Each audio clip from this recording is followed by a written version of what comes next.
అప్పులు తెచ్చి తాకట్టులు పెట్టి పథకాలు అమలు చేసిన వైసీపీని ప్రజలు ఎందుకు ఓడించారో తెలుసుకుంటే కేవలం పథకాల కోసమే ప్రభుత్వాన్ని ఎన్నుకున్నట్టు, ప్రభుత్వం ఉండేది కేవలం పథకాల పేరుతో నగదు ఇవ్వడానికే అన్నట్టు ఆంధ్రప్రదేశ్ ప్రజలు ఆలోచించరని గత ఎన్నికల్లో స్పష్టంగా రుజువు చేశారు.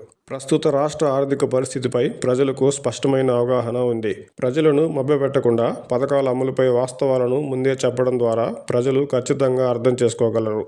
అయినా ఇప్పటికే కొన్ని పథకాలు అమలవుతున్నాయి. రాష్ట్రంలోనూ గ్రామాల్లోనూ రోడ్లు బాగుపడుతున్నాయి.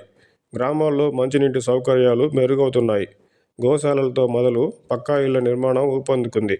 బీసీలకు, ఈడబ్ల్యూఎస్ వర్గాలకు లోన్లు రాబోతున్నాయి. BPCL, NTPC, RS metal steel, Reliance, TCS, Cognizant ఇలా ఎన్నో సంస్థల పెట్టుబడులు, కంపెనీలు రాష్ట్రానికి వస్తున్నాయి, రాబోతున్నాయి. విశాఖ స్టీల్కు ప్యాకేజీ వచ్చింది. పోలవరం నిర్మాణంలో కదలిక వచ్చింది. రాజధాని రూపురేఖలు మారబోతున్నాయి. కేంద్రం నుంచి మంచి సహకారం అందుతుంది. ప్రభుత్వ సేవలను సులభంగా ప్రజల వద్దకు చేర్చే ఏర్పాట్లు జరుగుతున్నాయి. ఇవన్నీ కళ్లారా చూస్తున్న ప్రజలు పథకాల అమలు కాస్త ఆలస్యమైతే అర్థం చేసుకోలేరా?